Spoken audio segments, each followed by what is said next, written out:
Welcome to Mahathi home tips cooking and tailoring. Hello అందరికీ. బ్లౌజ్కి front dots ఎలా marking వేయాలి అనేది ఈ వీడియో అండి. సో కొత్తగా ఈ వీడియో చూసే వాళ్ళందరూ ప్లీజ్ నా ఛానల్ని అయితే సబ్స్క్రైబ్ చేసుకొని లైక్ షేర్ కామెంట్ ఇవ్వండి. కొత్తగా బ్లౌజ్ కటింగ్ స్టిచ్చింగ్ నేర్చుకునే వాళ్ళకు నా ఛానల్ అనేది బాగా ఉపయోగపడుతుంది. చూడండి, డాట్స్ అయితే వేసేసాను కదా. సో డాట్స్ అనేటివి నేను మళ్ళీ ఒకసారి చూపిస్తాను మీకు. సో ఇప్పుడైతే నేను బ్లౌజ్ పీసు అలాగే లైనింగ్ పీసు అటాచ్ చేసి కుడుతున్నాను అనమాట. సో గ్లూ పెట్టడం కూడా ఒక మనకు వర్క్ అనేది తగ్గిపోతుంది అనమాట, గ్లూ పెట్టి అతికించడం. సో నా దగ్గర గ్లూ లేదు కాబట్టి ఇలాగే స్టిచ్ చేసేస్తున్నాను. సో మనం లైనింగ్ పీస్ ఉన్నప్పుడు ఒక్కసారి గ్లూ పెట్టి ఐరన్ చేసేస్తే మనకి స్టిచ్చింగ్ బాధనే ఉండదన్నమాట. సో ఇలా వీడియోలో చూపిస్తున్న విధంగా లైనింగ్ పీస్ బ్లౌజ్ పీస్ అనేది అటాచ్ చేసి కుట్టాలి. సో ఇలా అటాచ్ చేసి కుట్టేటప్పుడు బాబిన్లో థ్రెడ్ అనేది అయిపోయింది. సో బాబిన్లో థ్రెడ్ నింపేసి మళ్ళీ స్టిచ్చింగ్ అనేది స్టార్ట్ చేస్తున్నాను. సో చూడండి, సో మొత్తం సైడ్లోకి మనము లైనింగ్ పీస్ కుట్టిన తర్వాత కట్ చేస్తాం కదా. లైనింగ్ పీస్ కట్ చేసిన తర్వాత మనము బ్లౌజ్ పీసు ఎందుకైనా మంచి కొద్దిగా ఎక్కువనే కట్ చేసుకుంటాం. బ్లౌజ్ పీసు కరెక్ట్ మనం లైనింగ్ పీస్ లాగానే ఎంత ఉందో అంతే కట్ చేయకూడదు అనమాట, కొద్దిగా ఎక్కువనే కట్ చేయాలి. అటాచ్ చేసేటప్పుడు మనకు ఈజీగా ఉంటుందన్నమాట. సో క్లాత్ అనేది మధ్యలో బుగ్గలుగా రాకుండా చూసుకుంటూ వీడియోలో చూపిస్తున్న విధంగా స్టిచ్ అయితే వేయండి. సో ఇలా స్టిచ్ వేసిన తర్వాత ఈ దారం అనేది కొంచెం ఇలా స్టిఫ్గా వచ్చింది కాబట్టి నేను ఆ దారాన్ని ఇలా కట్ చేస్తున్నాను. ఇంకో సైడ్ కూడా అటాచ్ చేస్తున్నాను. చూడండి, మనం ఎప్పుడైనా ఫ్రంట్ పీస్లో బ్లౌజు 2 సైడ్స్ అటాచ్ చేసేటప్పుడు లెఫ్ట్ రైట్ కంపల్సరీ ముందే తీసి పెట్టుకోవాలన్నమాట. సో లెఫ్ట్ రైట్ ఇప్పుడు ఈ బ్లౌజ్ అయితే ఫ్రంట్ బ్యాక్ ఈజీగా ఏర్పడుతుంది. సో కొన్ని ఫ్రంట్ బ్యాక్ ఏర్పడాయి, కరెక్ట్గా ఫ్రంట్ బ్యాక్ చూసుకోవాలన్నమాట. ఫ్రంట్ బ్యాక్ చూసుకొని లెఫ్ట్ రైట్ అది కూడా చూసుకొని మనం 2 సైడ్స్ ఫస్ట్ లైనింగ్ పీస్ పెట్టేసుకొని ఎటు సైడ్ అటాచ్ చేయాలనేది పెట్టేసుకున్న తర్వాతే మనము అటాచ్ చేసుకోవాలన్నమాట. సో లైనింగ్ పీస్ అటాచ్ చేస్తూ స్టిచ్ అనేది వేస్తున్నాను. కొంచెం పాదం మందం కాకుండా 1/2 ఇంచ్ గ్యాప్తో స్టిచ్ అనేది వేస్తున్నాను. సో నీడిల్ అనేది దారము ఫిట్గా వస్తుంది కాబట్టి నేను ఇక్కడ బాబిన్ దగ్గర లూజ్ చేసి మళ్ళీ పెట్టానన్నమాట. సో ఎక్స్ట్రా పార్ట్ అంతా కట్ చేస్తున్నాను. కుట్టు మొత్తం ఇలా కుచ్చినట్టు వస్తుంది కదా. సో ఎందుకంటే నేను దూరం కుట్టు వేసాను కదా, దూరం కుట్టు వల్ల ఇలా వస్తుంది. సో దూరం కుట్టు కూడా ఇలా కుచ్చులుగా రావద్దు, అలా వచ్చింది కాబట్టి నేను మళ్ళీ దారాన్ని మొత్తం సెట్ చేసి ఇలా లాగేస్తే ఊడొచ్చేస్తుంది అన్నమాట. సో ఇలా ఎక్స్ట్రా పార్ట్ కట్ చేసిన తర్వాత నేను ఫ్రంట్ డాట్స్ ఎలా పెట్టుకోవాలనేది చాలా నీట్గా మీకు ఎక్స్ప్లెయిన్ అయితే చేస్తాను. సో మనము ఎప్పుడైనా ఫ్రంట్ పార్ట్ డాట్స్ మనకు నడుము చుట్టూ కొలత హైట్ను బట్టి మన చెస్ట్ని బట్టి ఉంటుందన్నమాట. నడుము చుట్టూ కొలత ఎంత ఉన్నా హైట్ కూడా ఎంత ఉన్నా దానికి ఫ్రంట్ డాట్స్కి సంబంధం అస్సలు ఉండదన్నమాట. దేనికి సంబంధం ఉంటుందంటే ఓన్లీ మనకు ఈ బ్లౌజ్ ఎవరిదో వాళ్ళ చెస్ట్కి సంబంధించి ఉంటుందన్నమాట. డాట్ ఎక్కువ చెస్ట్ అనేది ఉంటే మనము డాట్ అనేది ఎక్కువ పెట్టుకోవాలి, గ్యాప్.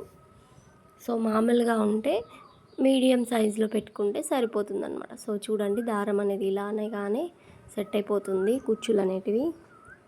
సో చూడండి, నేను ఇప్పుడు ఏం చేస్తానంటే ఫ్రంట్ డాట్స్, ఈ డాట్స్ ఉన్నాయి కదా కరెక్ట్ మిడిల్లో ఇలా డాట్స్ పెడుతున్నాను. చూడండి, టక్స్ కూడా షోల్డర్కి మిడిల్లో ఇలా నేను డాట్ పెట్టాను. చూస్తున్నారు కదా, చిన్న చిన్నగా డాట్స్ పెట్టాను చూడండి. అవి మొత్తం ఈ ఫ్రంట్ మెజర్మెంట్స్ అన్నమాట. సో చూడండి, ఇలా మంచిగా చాక్ పీస్ తోటి రఫ్ చేసుకొని, మార్కర్ లేకుంటే మన దగ్గర చాక్ పీస్ ఎలాగో ఉంటుంది, నేనైతే చాక్ పీస్ వాడతాను. సో మార్కర్ ప్లేస్లో చాక్ పీస్ వాడతాను. ఇలా పెట్టేసేయాలి ఇంకొక సైడ్ది, దీనిపైన పెట్టేసుకొని ఇలా నీట్గా ఇలా రఫ్ చేసామంటే ఈజీగా దీనిపైన అచ్చు అనేది పడుతుంది. చూస్తున్నారు కదా, సేమ్ అచ్చు పడ్డ తర్వాత మనం ఎలా ఉందో యాజ్ ఇట్ ఈస్ అలా దాని మీద చాక్ పీస్ తోటి ఇలా మార్క్ వేసుకున్నా వచ్చేస్తుంది అనమాట. నేనైతే మళ్ళీ మార్క్ వేసుకోను, మీకు మంచిగా కనిపించడానికి ఇలా మార్క్ వేసి చూపించాను అనమాట. సో చూడండి, చాలా ఈజీగా ఫ్రంట్ డాట్స్ అయితే మార్కింగ్ కంప్లీట్ అయిపోయింది. ఈ డాట్స్ మార్కింగ్ అయిపోయిన తర్వాత నేను ఎలా కుడతానో చూడండి. చాలామంది ఫ్రంట్ డాట్స్ 2 సార్లు కుడతారనమాట. సో నేను అలా కుట్టాను. స్టార్టింగ్లో ఇలా రఫ్ ఇచ్చేసుకుంటాను. స్టార్టింగ్లో రఫ్ ఇచ్చేసుకొని చివరలో కూడా రఫ్ ఇచ్చేస్తాను అనమాట. ఇలా రఫ్ ఇచ్చేసి ప్రతి డాట్కి స్టార్టింగ్లో అలాగే ఎండింగ్లో మంచిగా రఫ్ ఇచ్చేసుకొని ఇది చేసుకోవాలన్నమాట. ఇక్కడ మనము స్టార్టింగ్లో రఫ్ ఇచ్చేటప్పుడు కొంచెం ఎక్కువ వెడల్పు ఉంటుంది, కానీ చివరలో కూడా రఫ్ ఇచ్చేటప్పుడు స్టార్టింగ్లో వెడల్పు ఉంది, చివరలో చిన్నగా తీసుకోవాలన్నమాట. మనం స్టార్టింగ్ ఎంత వెడల్పుతోటి కుడుతున్నామో చివరలో కూడా నీట్గా ఇలా చిన్నగా తీసేసుకొని రఫ్ ఇచ్చుకోవాలన్నమాట. అదే వెడల్పు మెయింటైన్ చేయకూడదు. అదే పైన స్టార్టింగ్లో కుట్టిన వెడల్పు, ఆ వెడల్పు చివరలో అస్సలు మెయింటైన్ చేయకూడదు. స్టార్టింగ్ ఉన్న వెడల్పు కంటే ఎండింగ్లో వచ్చే ప్లేస్కి చిన్నగా తగ్గించుకుంటూ ఒక డాట్ వచ్చే విధంగా ఎండ్ చేయాలన్నమాట. సో చూడండి, మిడిల్ టక్స్ కూడా కుట్టేసాను. చూడండి ఎంత బాగా వచ్చిందో, షేప్ అనేది కరెక్ట్గా కుదిరింది కదా. సో లైక్ ఇవ్వండి, కామెంట్ చేయండి. కొత్తగా చూసే వాళ్ళైతే ప్లీజ్ నా ఛానల్ అయితే సబ్స్క్రైబ్ చేసుకొని లైక్, షేర్, కామెంట్ ఇవ్వండి. ఇప్పుడు 2 సైడ్స్ నేను ఈ టక్స్ అయితే కుట్టేశాను కదా, అలాగే షేప్ బెల్ట్లో అటాచింగ్ కూడా చూపిస్తాను చూడండి. షేప్ బెల్ట్లో అటాచింగ్ నేను షేప్ బెల్ట్ ముందే రెడీ చేసి పెట్టుకున్నాను. ఇలా కిందికి కుట్టేసుకొని రెడీ పెట్టుకుంటారనమాట. పైకి ఎలా అటాచ్ చేస్తానో చూడండి. ఇలా షేప్ బెల్ట్ని ఇలా పెట్టేసుకొని చూడండి, 3 ఉంటాయి. ఇలా పెట్టేసుకొని దీని మధ్యలో ఈ షేప్ బెల్ట్ని ఇలా చుట్టేసుకొని వీడియోలో చూపిస్తున్న విధంగా ఇలా చుట్టేసుకొని దీని మధ్యలో పెట్టుకుంటారనమాట. సో చాలామంది షేప్ బెల్ట్లు మొత్తం ఇలా మధ్యలో కిందికి 2 సైడ్స్ కట్ చేయకుండా అలాగే మొత్తం పెద్దగా కట్ చేస్తారు. సో కింద నేనైతే అటాచ్ చేస్తాను. ఇలా అటాచ్ చేస్తేనే మంచిగా స్టిఫ్గా ఉంటుందని. సో ఇలా మధ్యలో పెట్టేసుకొని అన్ని 3 క్లాత్లు, ఈ ఫ్రంట్ బ్యాక్ షేప్ బెల్ట్లు మొత్తం 3 ఉన్నాయి. మధ్యలో ఉన్న ఈ డాట్ని ఇలా చిన్నగా మలిచేసుకొని పెట్టేసుకోవాలన్నమాట. 1/2 ఇంచ్ గ్యాప్తో ఇవన్నిటిని ఒకే ప్లేస్లో ఉంచుతూ లాగకుండా వీడియోలో చూస్తున్న విధంగా ఒక స్టిచ్ అయితే వేసేసుకోండి. ఇలా చివరిగా స్టిచ్ వేసుకున్న తర్వాత చూడండి, ఇలా 1/2 ఇంచ్ గ్యాప్తో లాగొద్దనమాట. ఎందుకంటే మనకు ఫ్రంట్ పీస్ క్రాస్లో ఉంటుంది కదా. సో లాగితే మనకు షేప్ బెల్ట్ అనేది ఇది కిందికి స్ట్రేట్ ఉంటుంది, కానీ ఈ ఫ్రంట్ పార్ట్ అనేది బయటకు వచ్చేస్తుంది. సో చూడండి, ఇలా 1/2 ఇంచ్ గ్యాప్తో స్టిచ్ వేసిన తర్వాత మధ్యలో నుంచి ఫ్రంట్ పార్ట్ని బయటకు తీసేయాలి. సో కంప్లీట్ అండి. దీనిపైనుంచి నీట్గా ఒక స్టిచ్ అనేది వేసామంటే ఖర్చులు అనేటివి బయటకు కనిపించకుండా నీట్గా ఉంటుందన్నమాట ఫ్రంట్ పార్ట్. సో మీకు నచ్చిందే అనుకుంటున్నాను. సో ఇలా ఒకసారి ట్రై చేసి చూడండి, చాలా నీట్గా ఫినిషింగ్ ఉంటుంది. బొటిక్ స్టైల్లో ఫినిషింగ్ అనేది ఉంటుందన్నమాట.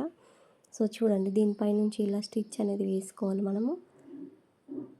మంచిగా కరెక్ట్ దానిపైనుంచే వేసుకున్నామంటే షేప్ బెల్ట్ మీదికేని ఇలా వేసుకున్నామంటే చూడ్డానికి front part boutique style finishing వస్తుందన్నమాట. సో చూసారు కదా, ఇక్కడ ఫ్రంట్లో షేప్ బెల్ట్ నీట్గా స్ట్రైట్గా కట్ చేసుకొని సరి చేసుకుంటే అయిపోతుంది. చూస్తున్నారు కదా, బయటకు అసలు పోగులు కనిపించకుండా ఎంత నీట్గా షేప్ బెల్ట్ కుట్టేసాను. సో వీడియో నచ్చితే లైక్ అయితే ఇవ్వండి కంపల్సరీ. సో ట్రై చేయండి ఇలా షేప్ బెల్ట్లు మీరు కూడా. Thank you for watching.